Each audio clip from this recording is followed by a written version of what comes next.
کرامن کاتبین مقرر کړي دي د دې دپاره فرشتې دي زما او ستا په دې اوږه باندې ناستې فرشتې دا هر څه لیکي. بیا دا یاد وساتئ چې ګناه هم لیکي او نیکي هم لیکي، خو ګناه په ګناه ده، یعنی یو ګناه دې وکړه نو یو په یو ده، زیاتې پې نشته دی. او نیکي دې وکړه نو نیکي یو پلس ده، نیکی یو پلس او گناه یو په یو ده. بیا دغه یو په یو چې دا گناه نو دې کې مویدار زیات امکانات وي چې الله پاک ورته دقه معاف کړي. ځکه چې زما او ستا په دې اوږو باندې چې دا فرشتې ناستې دي نو دا ښی اوږې والا چې کومه ده دا نیکي لیکي، او دا ګسې اوږې والا چې کومه ده دا بدي لیکي. بیا په دغې کې دا کومه چې ښی اوږې والا ده دا امیره کړې ده او مشره کړې ده په دې ګسې اوږې والا باندې. نو دا ګسه اوږه باندې چې کومه فرشته ناسته ده دا چې کله انسان ګناه وکړي نو دا راولګي او دا وی دا زلی کمه نو دا ښی اوږې والا فرشته ورته ووایي نه مه لیکه، کیدای شي دې پسې نیکي وکړي او په دې نیکۍ باندې ولا الله پاک دا ګناه معاف کړي، یا د دې ګناه نه توبه وباسي نو دا مه لیکه. نو دومره چانسز پکې شته چې دا ګناه والا فرشته چې کومه ګناه لیکي په دې باندې دا نیکۍ والا فرشته مشره کړې ده او امیره کړې ده. بیا یاد وساتئ ګناه یو په یو، نیکي یو پلس. دا هم پکې چانس شته چې دا ګناه معاف شي، او نیکی کې دا چانس نشته چې دا به ختم شي. نیکی دې وکړه بس هغه نیکی ده. نو نیکی یو په یو او ګناه، نیکی یو په لس او ګناه یو په یو. بیا الله رب ذوالجلال دا ښی اوږې والا په دې کې څه مشره کړې ده. نو دلته سوال پیدا کېږي چې دا نیکی یو په لس ده او دا ګناه یو په یو ده، دا ښی اوږې والی په دې کې څه باندې ولې مشره کړې ده؟ حضرات محدثین د دې جواب کوي وایي دا ځکه چې نیکي کو یو په یو وه او دغه شانتې ګناه هم یو په یو وه نو بیا د الله رحم چېرته لاړو.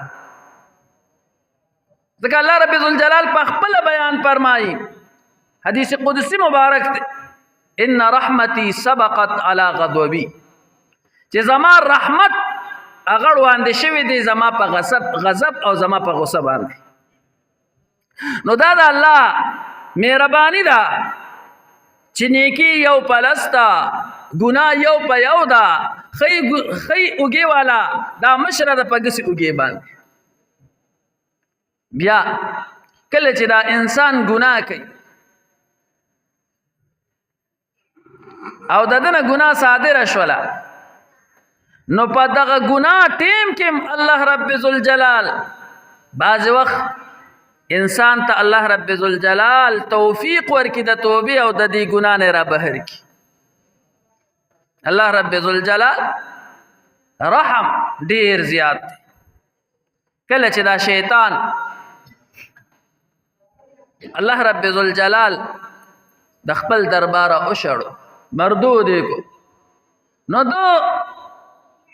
دا قسم وخوړو چې یا الله ستا د دې انسان او د دې بنده د وجې زه لاړمه، سرکشه شومه، ستا د دربار نه وشړلې شومه، زه به ستا بندګان نه پرېږدم. په دغه ټیم کې د شیطان یو قسم وخوړو او دی ووی چې زه به دوی ته راځم. د کم طرف نه به راځم؟ د ښی طرف نه به راځم، عن ایمانهم. د ګس طرفونو نه به راځم، عن شمائلهم. د مخکې طرف نه به راځم، د شا طرف نه به راځم، من بین ایدیهم ومن خلفهم. د ګس ښی مخې او شا طرف نه به راځم او دوی به ګمراه کوم. نو چاته به نیکي ښکاره کوم او هغه به ګناه وي. څوک په یو څیز باندې وام، څوک په بل څیز باندې واما، خو یا الله ستا دا بندګان به نه پرېږدم، دوی به په ګناه باندې خامخا راړو. خو بره طرف او لاندې طرف یې یاد نه کړو. نو محدثین دغلته بیان فرمایي چې دا بره طرف او لاندې طرف یې دا ولې یاد نه کړو. مفسرین د دې توجیه کوي، وایي دا ځکه چې د بره طرف نه د الله رحمت راورېږي. نو د بره طرف نه چې د الله رحمت راځي په دې بنده باندې، نو د الله او د بنده په منځ کې دا رحمت راورېدل، په دې کې دا شیطان حایله کېدی نشي راتلی. او وایي د لاندې طرف نه ځکه نه راځي چې دې ظالم ته خو ویلې شوي چې آدم علیه السلام ته سجده ولګوه، نو د سجده نه ولګولې، دومره غرور او تکبر پکې پروت و. د غرور او د تکبر د وجې دې د لاندې طرف نه راځي. نو حضراتو، الله رب ذوالجلال په خپل بنده باندې دومره مهربانه دی. کله چې وایي دا انسان ګناه کوي، حدیث مبارک الزانی لا یزنی وهو مؤمن، چې دا زنا کوونکی چې کله زنا کوي نو دی مؤمن نه دی. السارق لا يسرق وهو مؤمن، چې دی کله غلا کوي نو دی مؤمن نه دی. نو یو معنی خو د دې دا ده چې دا ګناه دومره زهریله څیز دی چې دا ایمان د دې سړي نه پورته شي او دا د په سر باندې ولاړ وي. چې کله دې دا زنا کوي، کله دې دا غلا کوي، کله دې دا قتل کوي، ایمان ته الله رب ذوالجلال اوچت کی، دا د په سر باندې ولاړ وي، دغه ټیم کې دی وایي مسلمان نه دی. خو د دې یو عاشقانه توجیه ده. عاشقانه توجیه دا ده چې دې کله دا ګناه کوي، زنا کوي، الله رب ذوالجلال ته ایمان بره ودرئ. کله دې دا غلا کوي، ایمان ته الله پاک بره ودرئ. کله دې دا قتل کوي، ایمان ته الله رب ذوالجلال د پاسه بره ودرئ. د سر د پاسه ته یو چترۍ جوړه کړي. ولې ته جوړه کړي؟ چې په ده باندې د بره طرف نه عذاب راځي، په ده باندې آفت راځي. الله رب ذوالجلال په دا ایمان د پاسه یو صاحبان او یو چترۍ مقرر کړه. د دغه ایمان د وجې د ده نه دا آفت او دا عذاب الله پاک لرې کوي. نو الله رب ذوالجلال په خپل بنده باندې ډېره مهربانه ذات دی. دومره مهربانه دی، وایي کله چې دا انسان بوډا شي، ګیره سپینه شي، 80 کالو ته ورسي، 80 کالو ته ورسي، نو وایي دا انسان راولګي او دغه ټیم کې چې دی توبه وباسي چې یا الله ډېر ګناهونه مې کړي دي، بس اوس مې توبه ده، بس بیا به دا ګناه نه کومه، توبه مې ده. نو وایي دا فرشتې ورته وایي چې ښه 80 کاله، 100 کاله، 80 کاله د الله په نافرمانۍ کې مبتلا وې، د الله خبره دې نه منله او اوس وایي چې زما توبه. دا فرشتې ورته لګیایي چې ښه ګناهونه دې وکړل او اوس وایي زما توبه. نو دا دمکیانې او دا پیغورونه ورته دا فرشتې ورکي چې 100 کاله 80 کاله د ګناهونه کول هغه وخت کې د توبه نه وکړه په ګناه کې مبتلا وي او اوس وې زما توبه وای الله رب ذوالجلال ورته فرمایي چې پرې زما بندا اے فرشتو دا خو اوس زما دې بنده توبه وکړه کو 100 کاله بعد هم دې توبه وباسي زه بیا هم توبه قبلو دومره الله رب ذوالجلال رحم کون کې ذات دی دونه مهربانه ذات دی دا اویا میندو نه زیات په خپل بنده باندې مهربانه دی دومره رحم کون کې ذات نو د دې وجنه الله رب ذوالجلال یو نیکی پلس باندې او ګناه یو په یو باندې خدل ته اوس وګدا نه وای چې بس 100 کالو پورې به ګناهونه کوم او بیا به خیر د توبه وباسم